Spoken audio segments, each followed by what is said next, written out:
Toutes les licences ont des histoires que les fans préféreraient oublier. Les fans de Star Wars aimeraient oublier le Holiday Special, les fans de DC et Marvel aimeraient oublier ce genre de comics, et les fans de Transformers aimeraient oublier ce dont nous allons parler aujourd'hui. Vous savez, à travers le multivers, il existe énormément de continuités Transformers différentes. Je vous invite à voir ma vidéo sur le sujet si vous voulez en savoir plus.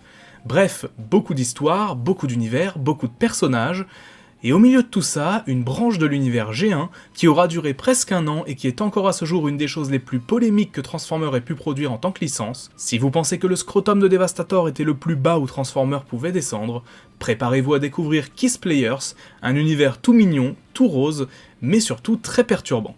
Ça tombe bien, aujourd'hui c'est la Saint-Valentin, on va parler d'amour, de petites filles mignonnes et de gros robots. Oui, vous sentez déjà arriver le problème. Bref, aujourd'hui, on parle de Kiss Players. Tout d'abord, remettons-nous dans le contexte. Nous sommes en 2006, la trilogie d'Unicron est terminée, les premiers comics IDW commencent à peine à être publiés, le premier film de Transformers de Michael Bay est en plein tournage et Animated était encore au début de son développement. Il n'y avait donc pas grand chose à se mettre sous la dent côté Transformers à cette époque, en termes de médias du moins. C'est alors que Takara, dans son coin, décide de développer une toute nouvelle histoire qui sera confiée à l'artiste et auteur Yuki Oshima, une histoire située dans la continuité japonaise de la G1, après les événements du film de 1986. Comment décrire brièvement Kiss Players? Je pourrais y aller gentiment en disant que c'est une histoire Transformer qui part dans le délire Magical Girl, mais non, même pas. On est ici en présence d'une histoire qui repose sur un gimmick simple, des gamines qui embrassent des Transformers pour les faire gagner en puissance. C'est bon pour vous? Les minicons, les cyberclés, c'est démodé, on va mettre des gamines à la place, c'est une super idée.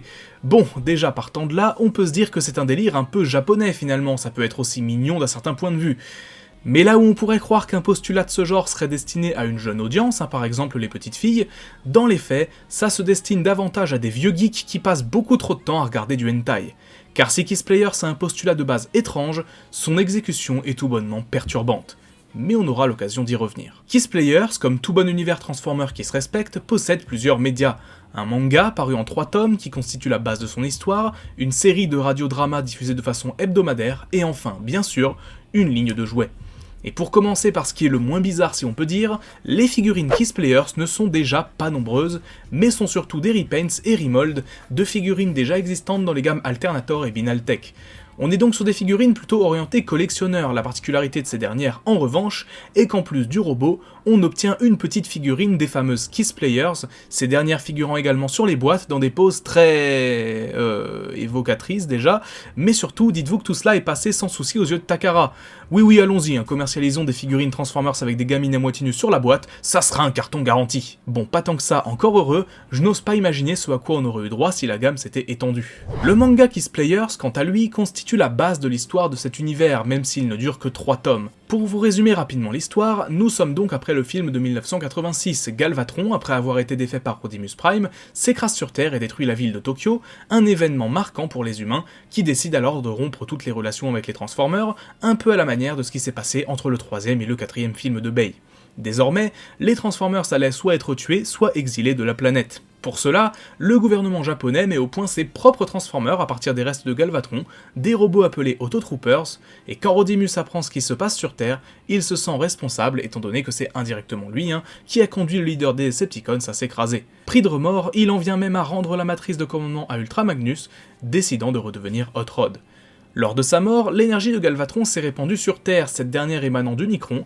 Tout être vivant, ou pas d'ailleurs, qui entre en contact avec elle, se voit transformé en sorte de monstre appelé Légion, qui constitue donc une menace pour les humains et les Transformers restants. Cependant, lorsque cette énergie rentrait en contact avec des humains, ces derniers devenaient capables d'interagir avec des entités contenant cette énergie, telles que les Transformers par exemple, en les embrassant, d'où le nom du manga. Au début du premier tome, on suit Atari, une jeune fille dont les parents sont morts à la suite d'une attaque de Légion justement. Elle se retrouve elle-même attaquée par l'un de ces monstres avant d'être défendue par justement une des Kiss Players, Xiao Xiaoli, à bord de son Autotrooper. Or, on découvre alors que le temps de fusion entre un Transformers et un Kiss Player est limité, et cette dernière se retrouve alors éjectée de son robot, dénudée et remplie d'un liquide assez chelou. Vous comprendrez donc que je ne vous montre pas ces images ici. Je vous laisserai les chercher vous-même si vous voulez les voir. Bref, Atari tente alors à son tour d'embrasser l'Autotrooper et découvre qu'elle est elle-même un Kiss Players, parvenant ensuite à défaire le Légion qui les attaquait. La suite du manga n'est qu'un enchaînement d'histoires mélangeant une intrigue Transformers pas ouf avec un concept de base totalement bizarre et perturbant. Par exemple, du coup, puisque l'histoire se passe après le film de 1986, Optimus Prime est mort. Mais plutôt ici que de le ressusciter via la matrice, les quintessons ou je ne sais quel autre moyen possible, ici, il est ressuscité par Marissa Fairborn qui embrasse sa dépouille et fusionne avec lui, alors que ce dernier adopte une nouvelle apparence physique, basée sur la version Binaltech du personnage. Bref, si on devait résumer l'intrigue globale de Kiss Players, je dirais que c'est un mix entre le scénario d'un épisode G1 pas ouf et une fanfiction bizarre écrite par un fan qui passe beaucoup trop de temps à regarder du hentai. Le manga a été terriblement mal reçu par les fans, aussi bien américains que japonais. Les fans occidentaux étaient pour la plupart outrés de voir une histoire aussi perchée et dérangeante au sein d'une licence comme Transformers, et les fans japonais étaient en colère contre Yuki Oshima, artiste et auteur de Kiss Players, car ils avaient peur que les fans étrangers se disent que ce genre d'histoire est normal et que les japonais aimaient ça. Ce dernier d'ailleurs avouera plus tard qu'il a volontairement écrit et dessiné une histoire totalement malsaine pour choquer les fans, et on peut dire qu'il a parfaitement réussi. Mais comme je vous l'ai dit, Kiss Players, c'est aussi une émission de radio qui racontait les histoires de cet univers, et c'est sur cela que s'est reposée la deuxième partie de l'univers, qui fait donc suite au manga, Kiss Players Positions. Pour le coup, si on garde le concept de base, on abandonne toute la partie choquante et sexualisée du manga, avec l'introduction de personnages tels qu'Ultra Magnus, ou encore les Cassette Players, un trio de mini-cassettes qui forment un groupe de musique. Dans cette deuxième partie, les protagonistes se sont amenés à voyager dans le temps, remontant notamment à l'époque du début de la série G1, mais aussi dans le multivers, notamment dans les différentes époques de la trilogie d'Unicron.